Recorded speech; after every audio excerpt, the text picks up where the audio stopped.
नीट, TET, MPSC आणि आता MHCET महाराष्ट्रात आणखी एक परीक्षेतला घोटाळा झाल्याचा आरोप होतोय।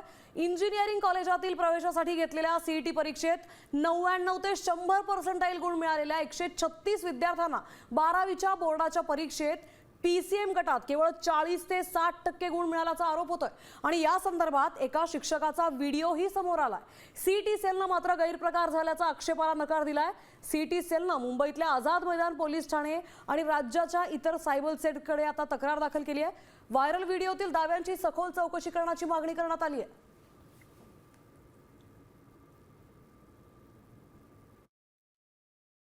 जर सीईटीला खूपच कमी पर्सेंटाईल असते तर विद्यार्थी तेवढा सिरियस नसतो, तो बोर्डला पण कमी असतो।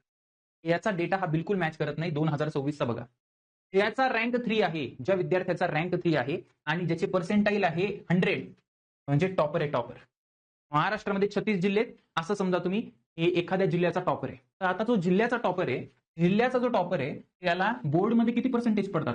45% पडतात। 45% पडतात पीसीएम मध्ये, जेव्हा की फिजिक्स केमिस्ट्रीला तर 30 मार्क प्रॅक्टिकलचेच देतं कॉलेज, 20 मार्क मॅथ्सला सुद्धा मिळतात। म्हणजे उरलेले मार्क सुद्धा न काढता फक्त 45%। अच्छा सर, ही एक केस आहे का? एक केस नाही, अशा अनेक केस आहेत। 15 रँक, 13 नंतर 15, 15चं बघा सीईटी मध्ये टॉप, महाराष्ट्रामधून टॉप, एकदम भारी रिझल्ट, एकदम भारी रिझल्ट, हुशार विद्यार्थी, अगेन 45%। त्याला 59, 58 एक वेळ मी समजू शकतो, ते पण समजायला नाही पाहिजे। 59, 58 सुद्धा कमी आहे। बघा, विचार करा, तुम्ही टॉपर्स बद्दल बोलताय, टॉपर्स बद्दल बोलतायत, आर यू गेटिंग इट? हे बघा 50%, 50%, 55%, 56%, असे पर्सेंटेज आणि यांचे रँक बघा। हे टॉप 100 वाले विद्यार्थी, टॉप 100 म्हणजे पूर्ण महाराष्ट्रामधून जर तुम्ही पहिले 100 विद्यार्थी काढले तर त्यांनी बोर्डमध्ये अशा गोष्टी केल्या आहेत आणि सीईटी मध्ये त्यांना खूप चांगले मार्क पडले। आपल्यासोबत आपले प्रतिनिधी गिरीश कांबळे उपस्थित आहेत। गिरीश, आपण पाहतोय नीट, टीईटी नंतर आता महाराष्ट्राच्या सीईटीच्या परीक्षेतही घोटाळा आढळलाय।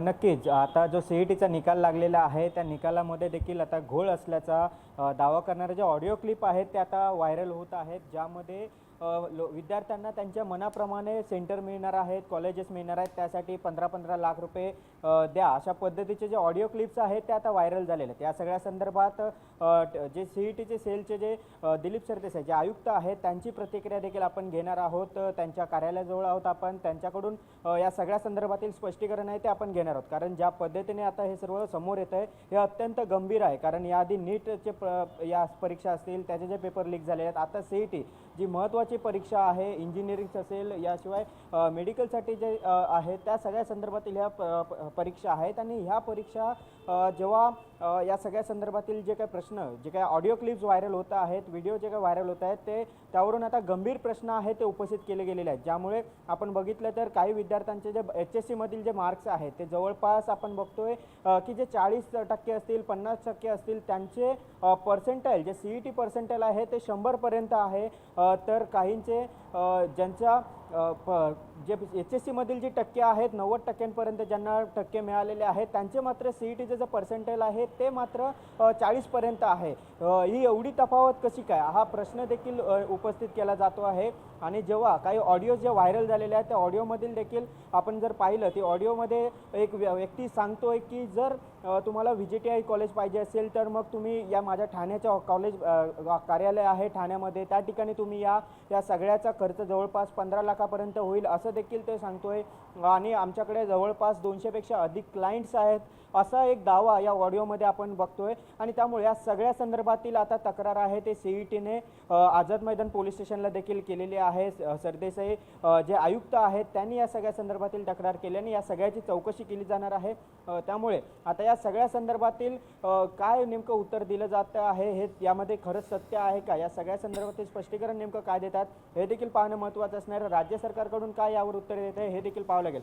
मात्र अशा पद्धतीने जर आता सीईटीच्या पेपर संदर्भातील देखील आता अशा पद्धतीचं जर गैरव्यवहार होत असतील, जर अशा पद्धतीने घोटाळे केले जात असतील, विद्यार्थ्यांना त्यांच्या म्हणण्याप्रमाणे पैसे घेऊन सेंटर्स देऊन त्यांना त्यांच्या म्हणण्याप्रमाणे पर्सेंटाईल दिले जात असतील, तर अत्यंत हा गंभीर आहेत। आणि या सगळ्या संदर्भातील जेव्हा प्रश्न उपस्थित केले जात आहेत त्यावेळी सीईटीकडून काय स्पष्टीकरण येते, कारण त्यांनी काल जे काही स्पष्टीकरण दिलेलं आहे ते स्पष्टीकरण देखील देखील ज्यामध्ये ते सांगता आहेत की या सगळ्या संदर्भातील आम्ही तक्रार दिलेली आहे, या सगळ्याची आम्ही चौकशी करू. मात्र जर हे सर्व खरं असेल तर मात्र हा अत्यंत गंभीर आहे. अशा पद्धतीने जर सेंटर्स फिक्स करून त्यांना त्यांच्या म्हणण्याप्रमाणे विद्यार्थ्यांना जर नक्कीच. पर्सेंटाईल दिले जात असतील तर हा अत्यंत गंभीर आहे. नांदेडमधील जर आपण एक विषय पाहिला तर 51-52% मिळालेले विद्यार्थी जुळे भाऊ आहेत. त्यांचं जर पर्सेंटाईल तर थेट 100 पर्यंत आहेत.